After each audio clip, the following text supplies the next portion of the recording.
Let me say this louder because no one is listening. While China seems to be unstoppable economically, the real competition for the U.S. economy is the whole of Asia and sub-Saharan Africa. These are the regions that are emerging as economic powerhouses. In fact, Asian Development Bank published their 2022 report stating that inflation in developing Asia stayed below the global trend in 2021. Even commodity prices are more stable in Asia than in the U.S. The regional inflation rate is forecasted to rise to 3.7% in 2022 before dipping to 3.1% in 2023. Now the question is, how are they doing it?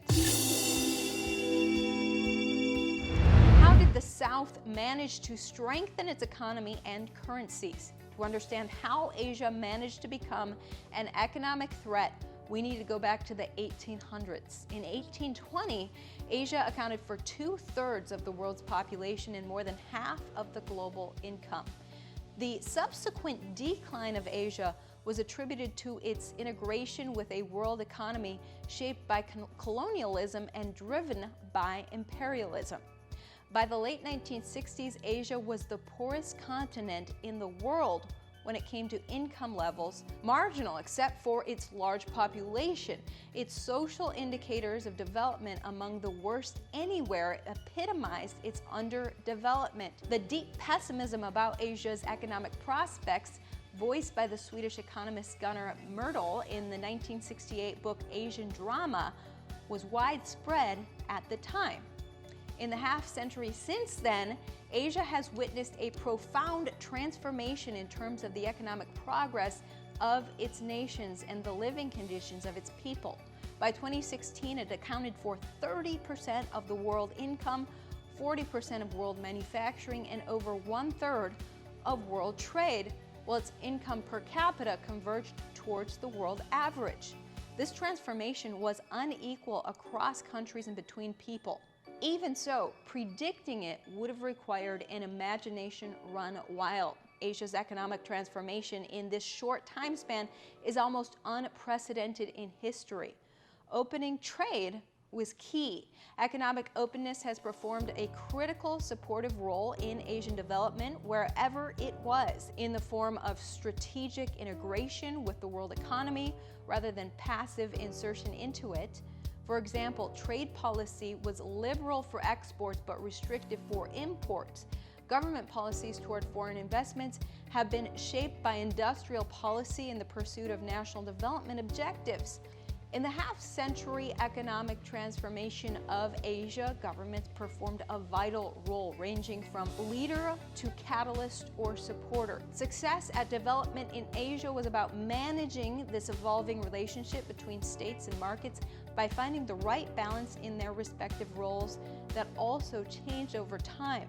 The developmental states in South Korea, Taiwan, and Singapore coordinated policies across sectors over time in pursuit of national development objectives, using carrot and stick policy to implement their agenda, and were able to become industrialized nations in just 50 years. China emulated these developmental states with much success, and Vietnam followed on the same path 2 decades later, as both countries have strong one-party communist governments that could coordinate and implement policies. It is not possible to replicate these states elsewhere in Asia, but other countries such as India, Indonesia, Malaysia, Thailand, Bangladesh, and Turkey did manage to evolve some institutional arrangements, even if less effective, that were conducive to industrialization and development. In some of these countries, the checks and balances of political democracies were crucial to making governments more oriented towards development and people-friendly. The rise of Asia represents the beginning of a shift in the balance of economic power in the world and some erosion in the political dominance of the West. The future will be shaped by how Asia exploits the opportunities and meets the challenges, and partly by how the difficult economic and political conjuncture of the world unfolds. Yet it is plausible to suggest that by around 2050, a century after the end of colonial rule, Asia will account for more than 1/2 of world income. and will be home to more than half of the people on Earth. It will have an economic and political significance in the world that would have been difficult to imagine 50 years ago, even if it was the reality in 1820.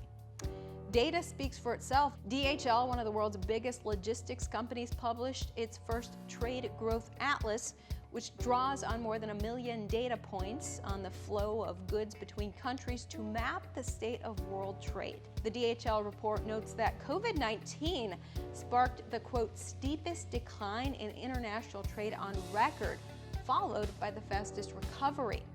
CEO of Deutsche Post DHL Group, Frank Appel, stated that open trade and countries willing to work together is and will remain crucial drivers of the global economy. Multi-sourcing of supplies and using multiple trade lanes and modes of transport have become a game-changing step towards economic disruptions. This year and the next, international trade will likely slow as the war in Ukraine continues, but the impact will be much smaller. More importantly, it will slow but not reverse. By 2027, freight company DHL projects trade to sustain or even expand its role in the global economy, growing slightly faster than GDP year on year. The center of global trade is changing. The report stated that the center of global trade is poised for a turn to the south, southeast, and South Asia, as well as sub-Saharan Africa. By contrast, the rate of China's trade growth will slow and its share of global growth will fall as trade growth spreads across more countries. By 2026, emerging economies will account for 45% of trade growth and 55% in advanced economies. The U.S. is not the center of global trade. The report concludes that global trade can be a powerful force against inflation, with inflation at multi-decade highs and economies slowing down. Trade's power to accelerate growth, lower prices, and diversify sources of key inputs is even more crucial for economies and countries than it was before the present wave of crises. The U.S. is unfortunately moving away from being the center. The one thing we have going is the U.S. dollar. It remains the #1 reserve currency in the world. We need to keep it that way. Billionaire investor Sam Zell said, quote, "I don't think anybody really understands what an incredible benefit it is to the United States and our standard of living that we are the reserve currency and that we can print." The U.S. is able to run considerable budget deficits and still borrow in its own currency.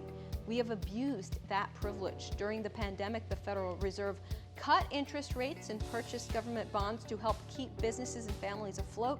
That plunged the value of the U.S. dollar. Zell believes that we need to get back to where money is valued and priced accordingly. But how?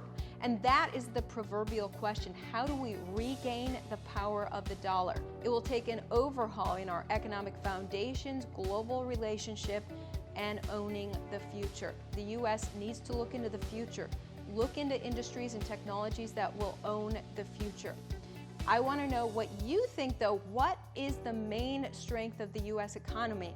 What do you think the U.S. should do to make sure that the U.S. dollar doesn't lose its position as the world's strongest reserve currency? Let me know your thoughts in the comments below. This has been Ivory Hecker for Noble Gold News.